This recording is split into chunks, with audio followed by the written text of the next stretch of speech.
Welcome to Yagi Online's today's video. Today we'll be talking about chain rule. We'll be solving 5 typical questions on chain rule, and I'm sure if you understand these 5 questions, you'll be able to solve any type of problem on chain rule. So let's start. Whenever we solve the problems on chain rule, first thing we shall do is to identify the variables. Now out of these variables, few will be known variables and one out of them will be unknown variable. So let's go through this first question, which says that if the wages of 6 men for 15 days be rupees 2100, then find the wages of 9 men for 12 days. So what are the variables here? Variables here are 6 men. So men is one variable. For 15 days, days is another variable. And then they are being paid rupees 2100. This is wages is the third variable. Now what we have to find out here? Then find the wages. So that means wages is the unknown variable here. And men and days are the known variable.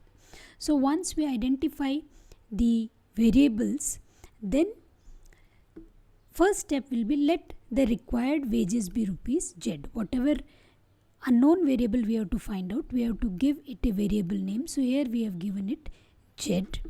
And then we will test the proportionality of the known variables with the unknown variable. So let's see. First variable is men and the unknown variable is wages. So more are the men, more are the wages. So this is known as direct proportionality. One is increasing, men is increasing, wages are also increasing. So direct proportional. Second variable is the days. So more are the days, more are the wages. For more days, if the people will work, men will work, more wages are to be paid. So again this is a direct proportion. So this is known as the test for proportionality. Once we know the proportionality between the known variables, that is men and days, with respect to the unknown variable, that is wages, then we will make a table like this, where we have known variables on this side, men and days, and this is the unknown variable, wages, over here. So then we have two cases here. You can see clearly there are two cases. In first case 6 men 15 days. In second case 9 men 12 days. So these are the two cases.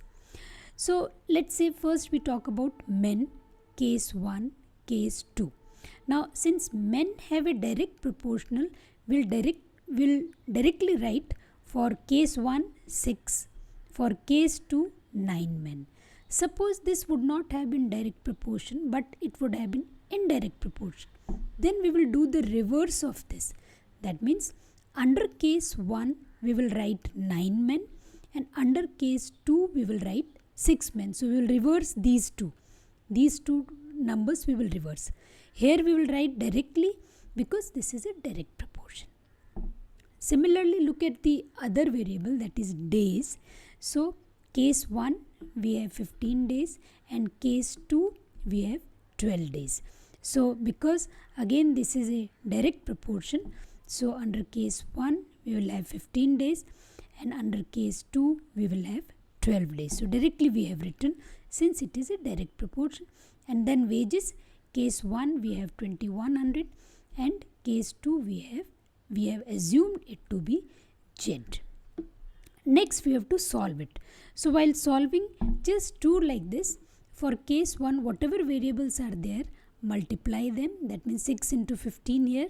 Then this is ratio. Ratio we know it is division. And then case 2, multiply all the variables of case 2 and that is equal to 2100, that is case 1, upon Z. Now you solve this equation and in this case we will get the value as 2520. So that's the simple way to solve these problems. We'll go to second problem. in a camp, 95 men had provisions for 200 days. After 5 days, 30 men left the camp. For how many days will the remaining food last now? So let's first understand the question. There is some provision for 95 men and this will last for 200 days. Now after 5 days, this much provision is left. So 95 people for 95, if 5 days are over, then remaining days are 195 days. So for 195 days, the provision is sufficient for 95 men. So which are the variables here? Here we have two variables. One is the men and another is days. So now actually we are talking about this remaining provision. We don't have to do anything about the initial 5 days. We are talking about the remaining 5 days.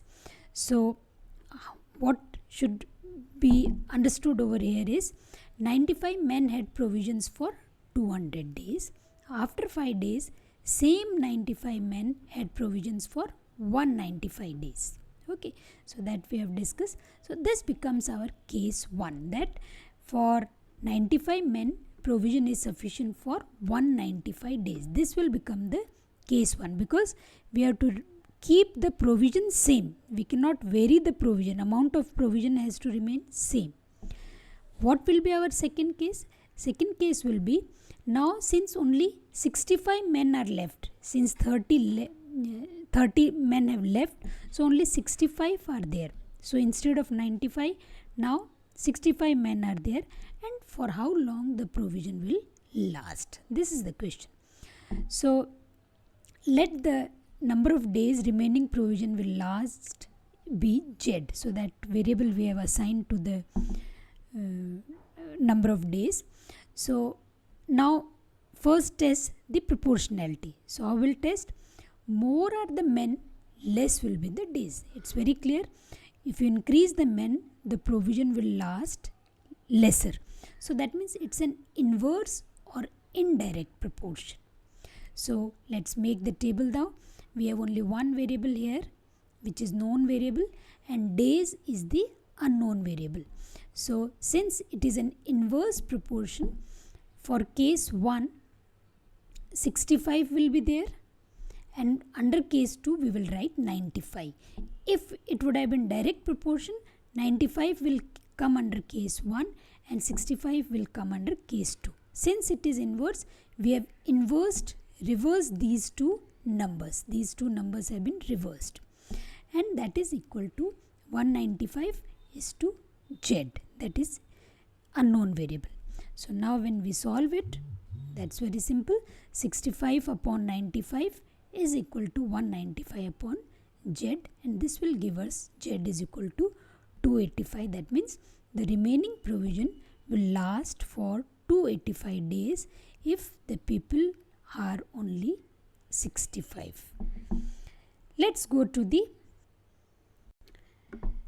question says that a contract is to be completed in 46 days and 117 men were set to work, each working 8 hours a day.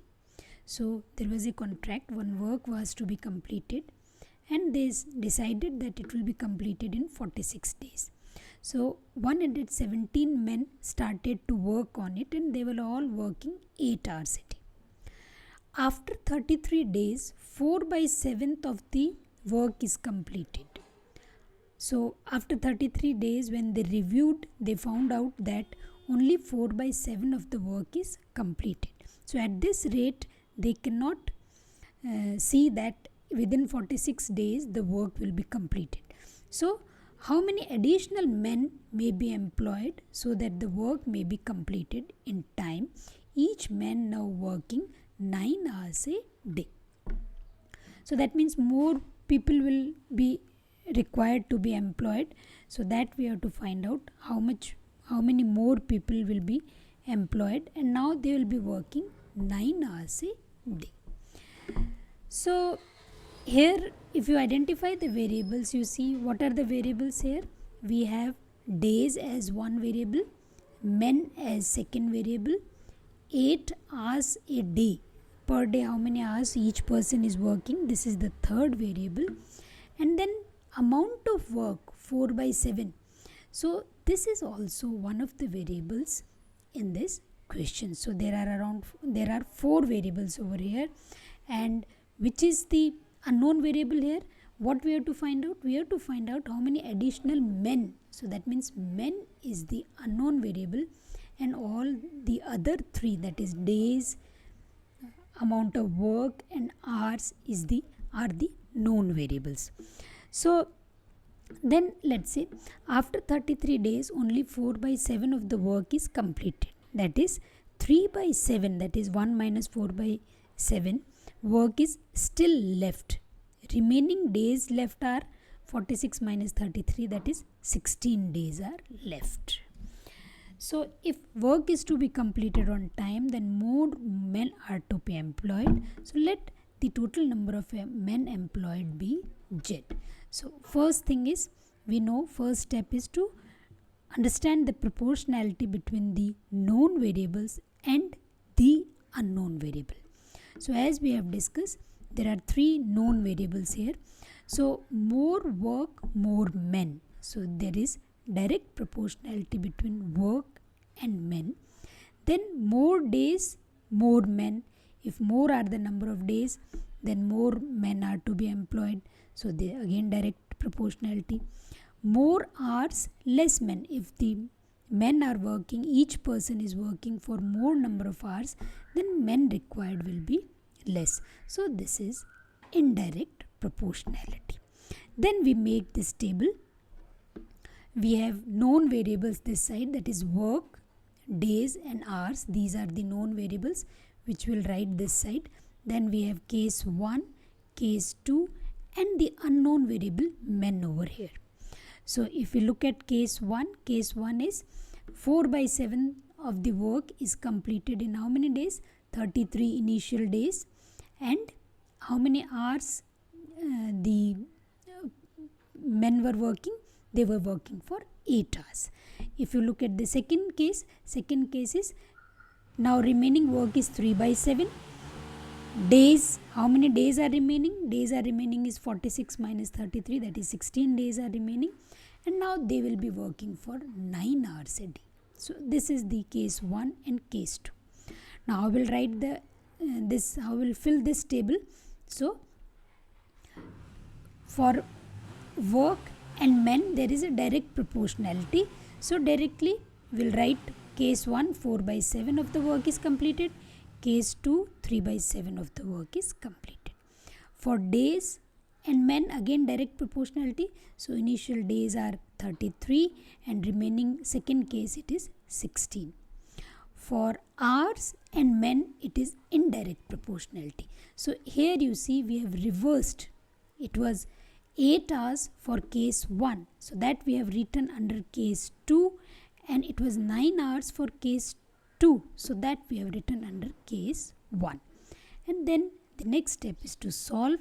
That's very easy. Multiply all the variables, all the numbers under case 1, that is 4 by 7 into 33 into 9, and divided by all the numbers under case 2, that is 3 by 7 into 16 into 8 is equal to 117 by Z. This when you solve you will get Z is equal to 119. This is total number of men to be employed. But we want how many extra? More men are to be employed. So more men will be 119 minus the initial which have been employed, that is 117. So 81 is the answer for this question. Let's go to the next question. If A man working A hours per day can do A units of work in A days, then B men working B hours per day would be able to complete how many units of work in B days? So first thing is we have to identify the variables here. So A men is one variable. Working A hours per day is another variable. A units of work is third variable. in 8 days, days is the fourth variable. So this is the case 1 where everything is A. And in second case, then B men working B hours per day would be able to complete how many units of work. So units of work here becomes the unknown variable in B days. So days are the known variable. So first thing which we have to do is let amount of work completed be Z units. We have to find out how many units of work is to be completed. So that we have assumed to be Z unit. Next is to test the proportionality of known variables with respect to unknown variable. So unknown variable here is work. Units of work is the unknown variable. So we will test all the known variables with respect to the unknown variable.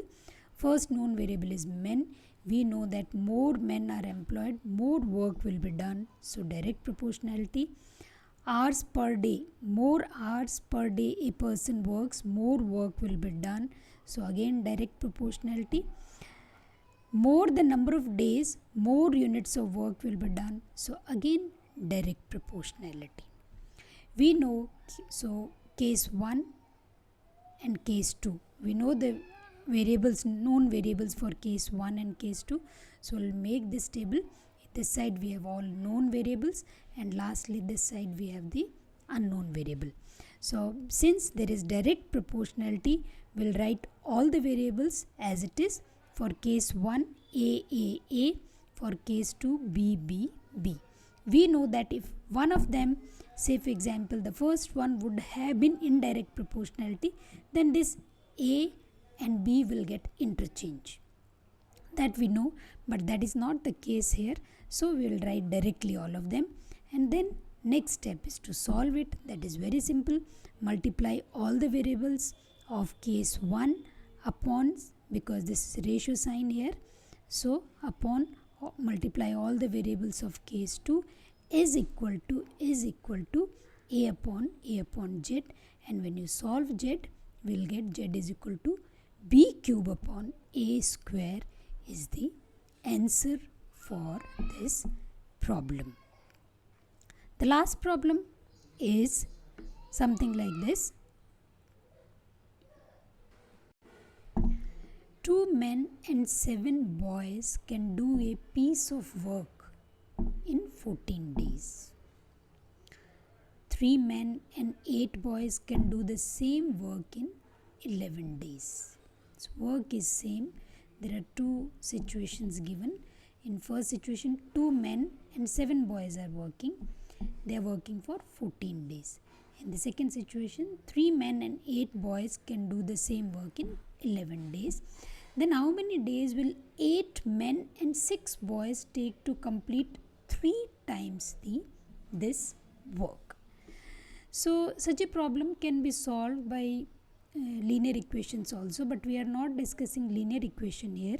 I am just going to discuss one more method to solve such problem. So if 2 men are working for 14 days, then you can see that total number of men working may be 14 into 2. So these are the total number of men working. Similarly, total number of boys working are 7 into 14. Now amount of work is same, so this equality sign. When 3 men and 8 boys are working, so for 11 days, so 3 into 11 are the total number of men employed, and 8 into 11 are the total number of boys employed. So this equation will give us a relation between men and boys, and we are getting 8 men is equal to 10 boys, or we can say 1 man is equal to 2 boys. So this we have come to know that 1 man can do work equivalent to 2 boys. So that way we have reduced our number of variables. So now let's see. So we can say that if 2 men and 7 boys are working, that means 2 men plus 7 boys, or we can say since 1 man is equal to 2 boys, we can say instead of 2 men we can write 4 boys. So 4 plus 7 boys, that is 11 boys. This becomes our case 1, where 11 boys are working and they are completing the work in 14 days. Second case is 8 men and 6 boys. So 8 men means 8 into 2, that is 16 boys, plus 6 boys, that means total 22 boys are working in the second case, and they have to complete 3 times the work. So what are the variables here? Then variables here are the boys. We have converted man into boys, so only boys amount of work, because in the second case we have to work 3 times. So work, and then we have to compare it with days. How many days becomes the unknown variable. So let number of days be Z. So with respect to known variables, we will compare the proportionality of unknown variable. So first case, more are the boys employed for work, less will be the number of days. That means indirect or inverse proportionality. Second is, if more is the work, more days will be required. So this becomes the direct proportionality. Next step is to make this table, where this side we have known variables and here we have unknown variable, and case 1 and case 2 we will discuss. So for case 1, boys are 11, for case 2 boys are 22, but since it is an indirect proportionality, we will write under case 1 we will write 22, and under case 2 we will write 11. So inverse we have done. Here you see we have reversed the order because the proportionality is indirect. Then for work, in first case we have 1 work, in second case we have 3 times the work. Since it is direct proportionality, we have directly written 1 and 3 is equal to 14 are the number of days for first case, and Z we have assumed to be number of days for the second case. Now we'll solve it, which is very simple. Multiply all the variables under case 1, that is 22 into 1, upon all the variables under case 2, that is 11 into 3, is equal to 14 upon Z, and on solving this gives us 21. That means if 3 times work has to be done by 8 men and 6 boys, it will take 21 days. So I am sure if you understand these problems, you will be able to solve all types of problems of chain rule. Subscribe the channel to get the latest videos for preparing aptitude exams. Thank you.